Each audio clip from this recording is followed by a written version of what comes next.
BRS senior నేత మాజీ మంత్రి సింగిరెడ్డి నిరంజన్ రెడ్డిపై తీవ్ర స్థాయిలో ఫైర్ అయ్యారు ఎమ్మెల్సీ జాగృతి చీఫ్ కవిత. ఉమ్మడి పాలమూరు జిల్లాలో నిరంజన్ రెడ్డి వందల ఎకరాల భూములు ఆక్రమించారని ఫైర్ అయ్యారు. తన తండ్రి వయసున్న వ్యక్తిగా ఆయనపై ఇన్ని రోజులు సంయమనంగా వ్యవహరించారని చెప్పారు. కేసీఆర్ వ్యవసాయ శాఖ మంత్రిని చేస్తే జనాలను, తెలంగాణ ఉద్యమకారులను నిరంజన్ రెడ్డి అనేక ఇబ్బందులు పెట్టారని మండిపడ్డారు. కృష్ణానది కాల్వ మీదుగా నిరంజన్ రెడ్డి ఫామ్ హౌస్ ఉందని చెప్పారు కవిత. కాంగ్రెస్ ప్రభుత్వం దీనిపై ఎందుకు విచారణ చేయడం లేదని ప్రశ్నించారు. జాగృతి జనం బాటలో భాగంగా వనపర్తి జిల్లాలో పర్యటించారు కవిత. తనపై ఇష్టం వచ్చినట్లు ఆరోపణలు చేస్తే చూస్తూ ఊరుకునేది లేదని ఘాటుగా హెచ్చరించారు. ఇక వనపర్తి జిల్లాలో ఎక్కడ తిరిగినా తెలంగాణ వాదులు, ఉద్యమకారులు, బీఆర్ఎస్ పాత నాయకులు, కొత్త నాయకులు అందరూ కూడా బాధపడుకుంటూ ఫోన్ చేస్తున్నారు. నిరంజన్ రెడ్డి గారి వల్ల వనపర్తి జిల్లాలో మళ్ళా బీఆర్ఎస్ పార్టీ జన్మలో కోలుకోలేని దెబ్బ పడ్డది.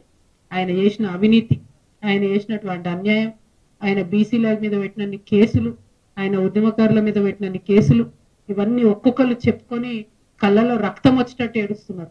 మరి అన్నిటికన్నా ఎక్కువ ఆయన ఒక్కటి కాదు మూడు ఫామ్ హౌస్లు కట్టుకున్నారు. ఆయన ఒక్కసారి ఎమ్మెల్యే అయితే, ఒకసారి మంత్రి అయితే మూడు ఫామ్ హౌస్లు కట్టుకున్నారు.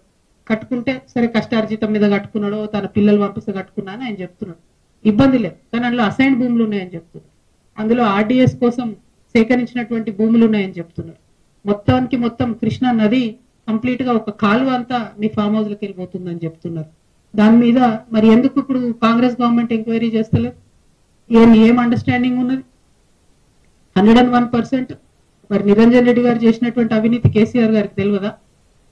లేకపోతే ఈ అవినీతి పైదాకా పోకుండా హరీష్ రావు గారు కాపాడినరా?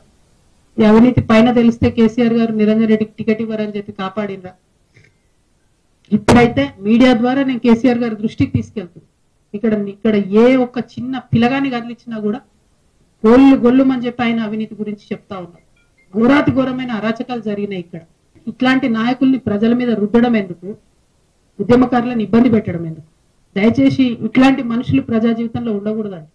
ఇంకా ఈయన మనిషి, ఈ పెద్ద మనిషి మా తండ్రి ఏజ్ ఉంటాడని ఆయన ఇన్ని రోజులు ఏమనలే నేను. ఈయనేందో ఈమె పుచ్చు వంకాయ సచ్చు వంకాయ అనేదో మాట్లాడుతున్నట్టు. నిరంజన్ రెడ్డి గారు, మీరు మా తండ్రి వయసులో ఉన్నారు కాబట్టి చాలా మర్యాద ఇచ్చి ఈ అంశాలన్నీ చాలా గౌరవంగా చెప్తున్నా నేను. మీరు అక్కడ లోకల్ ఎంఆర్ఓ ఆఫీస్ కాలబెడితే కూడా చూసుకుంటూ ఉండిపోయారట. మరి అది ఒకవేళ నిజంగా కేసీఆర్ గారికి తెలిసి ఊరుకుంటే మాత్రం 100% అది తప్పు అవుతుంది, అది కరెక్ట్ కాదు. ప్రజలు మంచి తీర్పు ఇచ్చారు. ఇంకా బీభత్సమైన మెజార్టీతో కొట్టేది ఉండే మిమ్మల్ని. ఇంకొకసారి నా మీద ఎటువంటి తట్టు మాట్లాడితే తండ్రి వయసు అని కూడా చూడము, పిచ్చిగా మాట్లాడితే పుచ్చలేసిపోతా చెప్తున్నాను. సిన్సియర్ గా, సీరియస్ గా ప్రజల సమస్యల మీద మాట్లాడుకుంటూ తిరుగుతుంటే ఎందుకంత భయం అవుతుంది మీకు?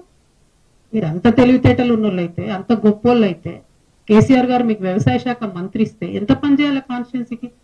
ఇట్లా పీడించుకొని తింటారా? ప్రజల రక్తం తాగుతారా మీరు? దేవుడు మాన్యాలు తింటారానే ఎవరైనా? దేవుడి గుడిని కబ్జా పెట్టుకుంటారా ఎవరైనా? భూములు పెద్దర్స్ అంతా మీకే కావాలి, వనపర్తి మార్కెట్ మీకే కావాలి, గద్వాల భూములు మీకే కావాలి. ఏంది ఇది?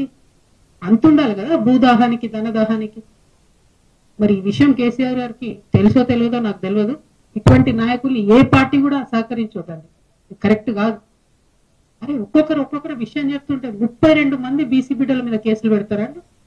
ఒక్కసారి కాదు, రెండు సార్లు జైలుకు పంపించారు ఒక్కొక్కరిని. అయితే ఏమన్యాయం ఇది? ఏమన్నా రాచరికమా? ఊరేస్తారా ఎందుకు? నెక్స్ట్ ఒకటి కాదు, రెండు కాదు, ఇక చూస్తుంటే వెతుకుతుంటే అయితే దారుణమైన నిజాలు బయటపడుతున్నాయి. డెఫినెట్ గా ఈయన హరీష్ రావు గారు మంత్రిగా మనిషి కాబట్టి ఏమి చర్యలు ఈయన మీద కాంగ్రెస్ ప్రభుత్వం తీసుకుంటుందని నేను బలంగా నమ్ముతున్నాను. మీరు చేసిన అన్యాయాలను చూస్తుంటే కింద చాలా దారుణమైన పరిస్థితులు ఉన్నాయి. ఈ వనపర్తిలో మాత్రం నిరంజన్ రెడ్డి గారు ఉంటే, ఈ నాయకత్వంలో బీఆర్ఎస్ పార్టీ ఇక్కడ బతికి బట్టగట్టి